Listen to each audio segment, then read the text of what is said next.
Welcome dear friends. இன்னைக்கு நம்ம ICSE 10th Max Chapter 1 ஓட 13th sum பார்க்க போறோம். The printed price of an article is rupees 40,000. A wholesaler in Uttar Pradesh buys the article from a manufacturer in Gujarat at a discount of 10% on the printed price. The wholesaler sells the article to a retailer in Himachal at 5% above the printed price. If the rate of GST on the article is 18%, find the amount inclusive of tax paid by the wholesaler, the amount inclusive of tax paid by the retailer, the amount of tax paid by the wholesaler to the central government, the amount of tax received by the central government. So கொஸ்டின்ல என்ன கொடுத்துருக்காங்க, நம்ம note பண்ண வேண்டிய விஷயங்கள் என்னென்ன இதுல 3 பேர் இருக்காங்க, ஹோல்சேலர், மேனுஃபேக்சரர் அண்ட் ரீட்டைலர். ஓகேவா? ஹோல்சேலர் எங்க இருக்காரு? உத்தரப்பிரதேஷ்ல இருக்காரு. மேனுஃபேக்சரர் குஜராத்ல, ரீட்டைலர் ஹிமாச்சல்ல. ஸோ இவ்வளோ நாள் நம்ம இத்தனை ப்ராப்ளம்ஸ் பார்த்துருக்கோம். அது இல்லாமல் இன்ட்ரா ஸ்டேட் சேல் தான் பார்த்தோம். இப்போதான் நம்ம அவுட் ஆஃப் ஸ்டேட் பார்த்துருக்கோம். Okay, so this is inter state sale. Okay, so manufacturer wholesaler மேனுஃபேக்சரர்கிட்ட பொருள் வாங்குறாரு. அதோட பிரிண்டட் ப்ரைஸ் 40,000.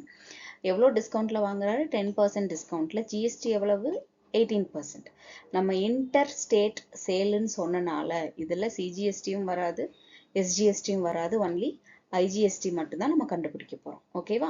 ஸோ அப்போ இந்த ப்ராடக்டோட காஸ்ட் ப்ரைஸ் என்னவா இருக்கும் டிஸ்கவுண்ட் போகன்றதை கண்டுபிடிச்சிடலாம். So cost price of an article for wholesaler is equal to printed price minus discount. அப்போ 10% ஆஃப் 40% எவ்வளோ வரும்? 10/100 into 40,000. 0 cancel ஆயிடும். That is 4,000 rupees. So 40,000 minus 4,000 is 36,000. அப்போ காஸ்ட் ப்ரைஸ் எவ்வளவு? 36,000 rupees. ஓகே, ஹோல்சேலர் வாங்கின காஸ்ட் ப்ரைஸ் இது. இப்போ wholesaler மொத்தமா எவ்வளோ பே பண்ணி வாங்கியிருப்பார் இன்க்ளூடிங் ஜிஎஸ்டி, அதை கண்டுபிடிச்சிடலாம். ஸோ ஜிஎஸ்டி எவ்வளோ வரும்? 18% சொல்லிட்டாங்க. So 18/100 into 36,000. 0 cancel ஆயிடும். 18 into 36 எவ்வளோ வந்திருக்கு? 6,480 rupees. ஓகே, இதுதான் ஜிஎஸ்டி. அப்போ இது ரெண்டையும் நம்ம இப்போ ஆட் பண்ணணும். 36,000 plus 6,480 இது ரெண்டையும் நம்ம ஆட் பண்ணோம்னா எவ்வளோ வருது? 42,480 rupees வருது. Okay, so this will be the cost price including GST. அதுதான் இன்க்ளூசிவ் ஆஃப் டாக்ஸ்ன்னு சொல்லியிருக்காங்க இந்த இடத்துல. ஓகேயா? Inclusive of tax paid by the wholesaler அப்படின்னா காஸ்ட் ப்ரைஸ் பிளஸ் இது டாக்ஸையும் ஆட் பண்ணி நம்ம கொடுக்கணும். ஓகே, ஸோ செகண்ட் ஒன் என்ன பண்றோம்? இப்போ ஹோல்சேலர் வாங்கிட்டாரு, அதை ஒரு ரீட்டைலர் கிட்ட விற்கிறார். ஓகே, அப்போ ரீட்டைலர் என்ன காஸ்ட் ப்ரைஸ்க்கு வாங்கியிருக்காருன்றதை நம்ம கண்டுபிடிக்கணும். சரியா? ஸோ காஸ்ட் ப்ரைஸ் எவ்வளவு? Printed price plus profit. Printed price எவ்வளோ?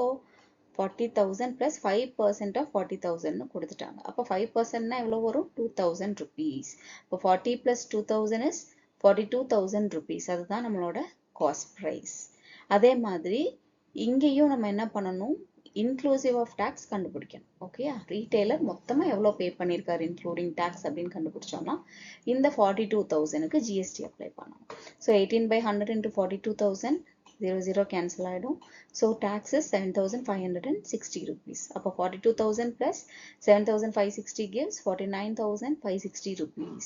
அப்போ ரீட்டைலர் எவ்வளோ பே பண்ணியிருக்காரு? 49,560 rupees கொடுத்து இந்த ப்ராடக்டை வாங்கியிருக்காரு. ஓகேயா? ஸோ இதுதான் அமௌண்ட் இன்க்ளூசிவ் ஆஃப் டாக்ஸ் அப்படின்றது. ஸோ நெக்ஸ்ட் இப்போ என்ன பண்ண போறோம்னா அவுட்புட் ஐஜிஎஸ்டி, இன்புட் ஐஜிஎஸ்டி, இது நம்ம என்னன்றதை பார்க்கணும். ஓகே, ஏன்னா ஹோல்சேலர் எவ்வளோ டேக்ஸ் பே பண்ணியிருக்காருன்னு பார்க்க போறோம்.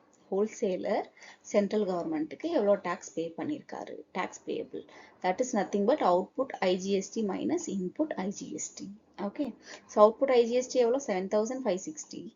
Input IGST 6,480. ரெண்டையும் சப்ராக்ட் பண்ணோம்னா 1,080. இதுதான் அவர் எக்ஸ்ட்ராவா அவர் ஹோல்சேலர் சென்ட்ரல் கவர்மெண்ட்டுக்கு பே பண்ற டாக்ஸ். கிளியரா? ஆனா இது ஹோல்சேலர் மட்டும் பே பண்றது. ஆனா சென்ட்ரல் கவர்மெண்ட் இந்த ஒரு ப்ராடக்ட்டுக்கு எவ்வளோ டாக்ஸ் ரிசீவ் பண்ணிருக்கு அப்படின்னு செக் பண்ணோம்னா ஹோல்சேலர் ஒரு டாக்ஸ் பே பண்ணியிருப்பாரு, மேனுஃபேக்சரர் ஒரு டாக்ஸ் பே பண்ணியிருப்பாரு. ஓகேயா? அப்போ அது ரெண்டையும் சேர்த்து நம்ம ஆட் பண்ணி கொடுக்கறது தான் மொத்த டாக்ஸ். ஓகே, ஸோ 1,080 யார் பே பண்ணியிருக்கா? நம்ம ஹோல்சேலர் பே பண்ணியிருக்காரு. அடுத்து மேனுஃபேக்சரர் எவ்வளோ பே பண்ணியிருக்காரு? 6,480 rupees பே பண்ணியிருக்காரு. ஓகேயா? இது ரெண்டும் சேர்ந்து தான் கவர்மெண்ட் வந்து ரிசீவ் பண்ணிருக்கு. அதுதான் 7560 rupees. கிளியரா? புரிஞ்சதா உங்களுக்கு இது? அவ்வளவுதான் இந்த சம். தேங்க்யூ.